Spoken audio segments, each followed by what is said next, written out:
So this is the world famous Singapore Zoo, and this place right behind me, right there, is the Reptile House, Reptopia. And for the first time ever filmed, we've been invited to go behind the scenes at Reptopia. So we're gonna head in and take a behind the scenes tour here at Reptopia at the Singapore Zoo. I'm Dave Kaufman, and these are my reptile adventures.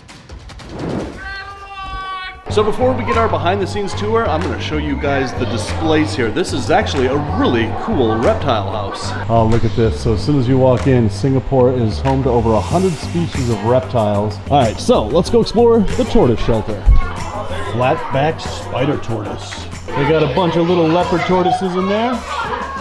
And a big leopard tortoise over there. Human tortoise over there. Oh, Burmese star tortoise. Man, look at those guys cruising. All right, so this is something you don't often see at a zoo. These are plowshare tortoises from Madagascar. Look at how shiny their shells are. All right, so that's a couple of the tortoises in the tortoise shelter. Right this way is Reptopia. That's where we're heading next. All right, we're heading in. Whoa. All right, so in here, look at this. We've got ornate Uromastics here, a couple of little babies. Look at that. But the coolest thing about this exhibit is I wore the perfect shirt for this today. Oh, look at this. Over here we've got a couple of shingleback skinks. There's 1, 2, 3, 4, looks like 5 of them in there. And what's cool is they've got a little bubble right there that all the kids can go under there and come up and hang with the shinglebacks. Over here they have a Gila monster. Wow, that one's really pink. And then a big old western diamondback rattlesnake right there. And look at this big old lazy caiman lizard. And he's got this whole big enclosure all to himself, except for some fishy friends. Oh, I think that's a jaguar cichlid right there. Oh, and he's got a turtle friend over there. Wow, this place is just incredible. And look at that. There's a big old gaboon viper showing off its perfect camouflage, just like they do in the wild. But you gotta look carefully because there's another one over there, and there's another one behind him, and there's another one right over there. And you could walk right past this exhibit and not know that there are 4 huge gaboon vipers right here. And right up there, there's a crocodile monitor. That's the 2nd largest monitor lizard in the world. All right, we're here to meet our friend Sean, and then we're gonna get a behind the scenes tour. Rainbow Mealworms is not only a proud sponsor of this channel, they are the premier source for all your reptile food needs. They grow all of their quality insects in-house, and I use them exclusively for all my insect-eating reptiles. So place your order today at rainbowmealworms.net or click the link in the description below. All right, here we go, behind the scenes. All right, let's see what we got back So we have our Sakashima grass lizards. Takashima grass lizards. Yeah. So far we've actually had success breeding these guys. You have had success breeding these guys? Yes. And these guys, like, there was a period of time where I think every week we'd like find 2 or 3 of them, of their eggs. Really? Yeah. These are really cool lizards, and not a lot of people have ever really heard about these lizards. Yeah. They're incredibly rare. Yeah, usually we think of grass lizards as kind of drab, brown, but these guys are pretty awesome. I love how these enclosures are designed. Yeah, so we have a contractor that comes and does it for us. Oh, you have a contractor that does this? Does he work on enclosures in the United States? No, he does not. No, oh man. So then we also have our, I don't know whether you know the red-eye fox skins? Yeah. Yeah, so we actually have a few here. Oh, let's see these guys. So these are 1.1. Oh yeah. Look at those dudes. And have you successfully bred these guys? So these guys are actually the F2 from our original F1. Oh, very cool. Yeah, so we managed to get 2 of them. But for now we haven't actually gotten them to breed again. So we're just waiting for the right time, because I don't think they're mature yet anyways. Yeah, yeah. But I think one of my favorites are these guys. Oh yeah. I mean, they're just so chunky. They're red, they're green. It's an awesome color as well. The grandest. Yeah. I work with these at home. Alright. And I have the crimsons, which are the high red ones. Ah, okay. Yeah, I just absolutely love them. Then down here we have, I don't know if you've seen these, the blue spiny lizards. Oh yeah. Yeah. So these guys are super fun, except they're a pain to service. Oh, are they? Why? Because they just, once you open the door, they're like, let's run everywhere. Oh, you sure, know, sure. That sort of thing. But they're pretty cool, they're pretty cute guys. Those are awesome. Yeah. So I just want to show off this enclosure here, because this has given me a lot of ideas.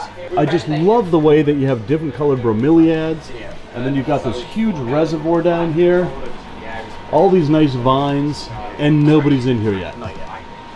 who are. See, that's the problem. You know, once we start putting things in here, Yeah. things are gonna start falling off. Yeah, that's right. That's right. And that's the problematic part of going. Oh, yeah, we've got to put everything back after that. Right. Who do you have in mind to go in here? We Anybody? have our Cayman lizards, our Dracaenas. Ah, very cool. So those are over here. Yeah, so those guys actually. Oh yeah. So she's extreme.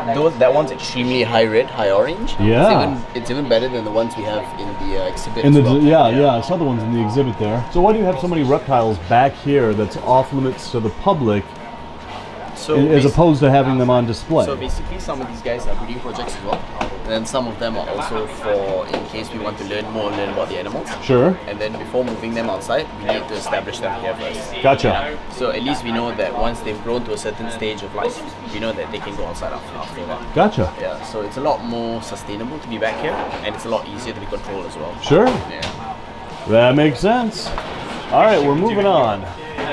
Ooh, Varanus prasinus. Yeah, these tree monitors. I don't know anybody who doesn't love tree monitors. And there's a blue one. That is gorgeous. Now, are you breeding these guys? No, for now these guys are not breeding yet. The prasinus most probably we will be, but it'll be a future plan. Gotcha. Oh, if there was one lizard that makes me so jealous because we cannot have these in the United Yeah, I States. heard about it. Yep. Canada, have as many as you like. United States, nope, go right to jail. These are just amazing. Now, this is a 1.1? Yeah, it's a 1.1. And are you breeding them? Yes. And are you exporting to the United States? Unfortunately. Oh, come on. Sorry, Dave. It's not happening. So there we go. Oh, yeah, another blue. God, I just love their faces. Yeah. They always look really grumpy. Yeah, The thing they always is- look so indignant, like, I am so much better than you and I know it. The thing is, I've noticed the behavioral pattern between these guys and the prasinus.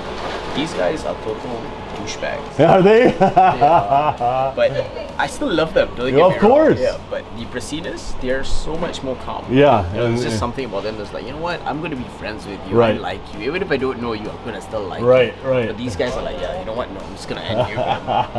So and then if you come down here, we have our dwarf electric blue geckos. Ooh, yeah. I don't- So these are every gecko lover's dream gecko. The electric blue day gecko. One of the only day geckos not to live on Madagascar. Oh man. Now, are you breeding these? So far we have had them lay on their own. So it's not exactly breeding them, but we've been keeping the control together. And more importantly, are you exporting to the United No, they're States? not. Oh, come on. All right, so this is the snake room. It's not cooler. Oh, it's nice and cool in here. I like it. All right, these enclosures are really interesting. All right. Are these custom made? Yeah, these are custom parts. Look at this. So they got a lock here and a cool little handle right there. One lock here, one lock here, one lock here.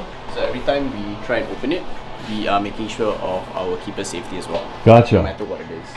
So for like these guys, because we know they're a little bit feisty as well, Yeah. and they just like fly out. So this is a lot better and it's a lot safer for them as well. Very cool. And then down here, it's a Texas rat snake that is leucistic, and it's awesome. And look at that, no bug eyes. Is it something common with them? It is, but you know, you can get some that don't. It's a lot to do with inbreeding. Yours looks pretty healthy there. He's pretty chunky. Is that the only one in Singapore? I'm not sure. So basically, so as a zoo, we're not actually allowed to display animals that are morphs. Oh, Yeah, so interesting. It's actually a welfare thing. So what we do is we don't actually display the animal, but because it was donated, it was confiscated from someone actually. I gotcha. Yeah, so the animal was given to us, and we're just taking care of it. So now he's a zoo pet. Yeah. And now that's a carpet python, a couple of them. So one is a jungle and one's a regular. And so now jungle is its own natural occurring, Correct, it is. species. So you can display that. Yeah. Yeah. So as long as it's something that's natural, you can do that. Gotcha. Yeah. Gotcha. And unfortunately, we have a lot of rat snakes. Yeah, look at that. So come around, we have 16 of them. And these are the Ridley eyes, aren't Yes. they? Yeah, We yeah, have 16 Ridley eyes. yeah. These guys are so awesome. How many Ridley eyes do you have? 16. 16. Yeah. And now this rare snake that not a lot of people around the world have ever heard of is something really interesting. Now that's what's known as a ball python, yes. And from the looks of it, lemon blast? Supposedly. Yeah. Chunky boy again. Yeah. So rare. Then in the back here we have our black-headed python. Ooh. Yeah, so again, not a very friendly boy either. I think the reason why black-headed pythons are not friendly is they're jealous of all the other pythons that have heat pits. Actually, I really agree with that. Yeah, yeah. That makes sense.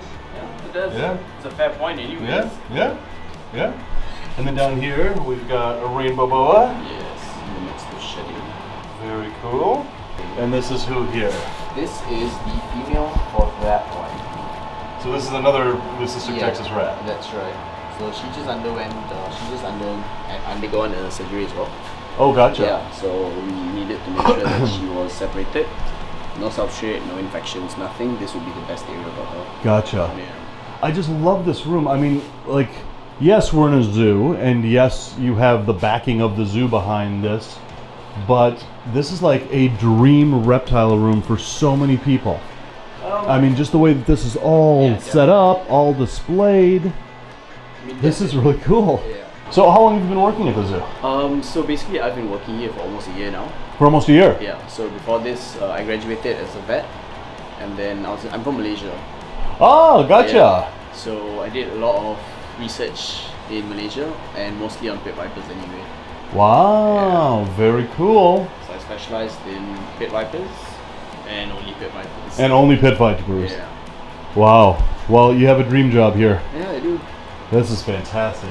Every zoo, you know, has really cool reptiles on display, but behind the scenes, you've got some really, really cool stuff, and that's what I wanted to show off, and I thank you so much for inviting us back here. So guys, once again, I just want to thank all of the staff here at Reptopia for giving us this exclusive behind-the-scenes tour of the Reptile House here. This place is really cool. So guys, there's lots more reptile adventures coming up from here in Southeast Asia. So as always, thanks for watching, and until the next reptile adventure, love the planet, feed your reptile obsession, and rattle on.